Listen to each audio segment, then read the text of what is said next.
Mantan Menteri Kesehatan Siti Fadila Supari kembali menulis surat terbuka terkait penanganan pandemi COVID-19. Nama Siti Fadila memang mencuat di tengah pandemi COVID-19 ini, terutama soal kemungkinan adanya simpang siur teori konspirasi dalam penanganan COVID-19.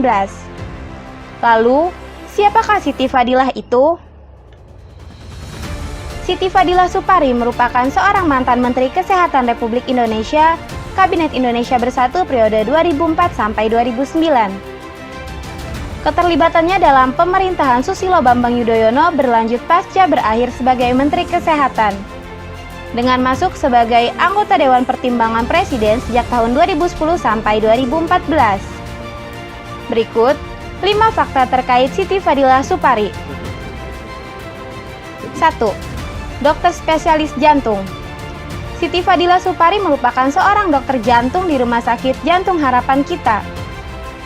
Ia berhasil menyelesaikan gelar sarjana dari Universitas Gadjah Mada Yogyakarta pada tahun 1972. Ia juga mendapat gelar master pada 1987 untuk penyakit jantung dan pembuluh darah dari Universitas Indonesia. Kemudian ia juga menerima gelar doktor dari Universitas Indonesia. Selain menjadi dokter, Siti Fadila Supari juga menjadi dosen kardiologi di Universitas Indonesia. 2. Penulis buku. Siti Fadila merilis bukunya pada 6 Januari 2008, bertajuk Saatnya Dunia Berubah, Tangan Tuhan di Balik Virus Flu Burung. Buku itu membongkar konspirasi barat tentang sampel virus flu burung. Buku itu membuat marah WHO. Akibatnya, buku-buku edisi bahasa Inggris yang berpasaran di luar negeri ditarik, namun tidak untuk yang versi Indonesianya. 3. Pahlawan flu burung yang dituduh terjerat kasus korupsi. Siti Fadila Supari berjasa besar dalam menangani kasus penyebaran flu burung dengan mendorong transparansi lembaga internasional WHO. 4. Divonis 4 tahun penjara. Pengadilan Tindak Pidana Korupsi atau Tipikor Jakarta menjatuhkan hukuman kepada Siti Fadila 4 tahun penjara dan membayar denda 200 juta subsidiar 2 bulan kurungan.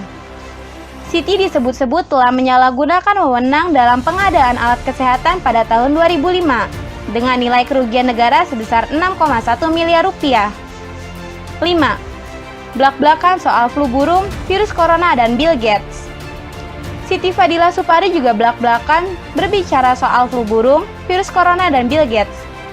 Menurut Siti, saat itu dia membuktikan virus flu burung tidak menular. Siti Fadila juga mengungkapkan keanehan Bill Gates yang mempersiapkan vaksin. Ia mengatakan, setiap pandemi dan munculnya vaksin itu bisa ditebak. Ada udang di balik batu. Kalau orang tidak mempersiapkan sebelum pandemi, orang-orang pasti akan bingung. Pada podcast bersama Deddy Corbuzier 26 Mei lalu, Siti yang merupakan terpidana kasus korupsi mengaku tidak bersalah. Ia mengatakan bahwa ia tidak salah, melainkan ia hanya kalah.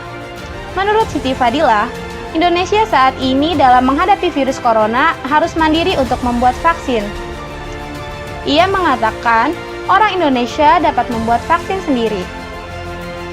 Dan pada akhir dialog bersama Deddy Corbuzier, ia mengatakan lebih baik menjadi harimau 1 hari daripada menjadi kambing seumur hidup. Biasa. Tapi pada saat ibu pertama kali dijebloskan penjara, apa ibu tidak emosi, tidak marah kalau ibu merasa tidak salah pada saat itu? Ya pastilah itu manusiawi. Tapi saya tahu musuh saya besar, jadi saya kalah. Saya bukan salah, tapi saya kalah. Tapi saya pernah menang. Hati-hati.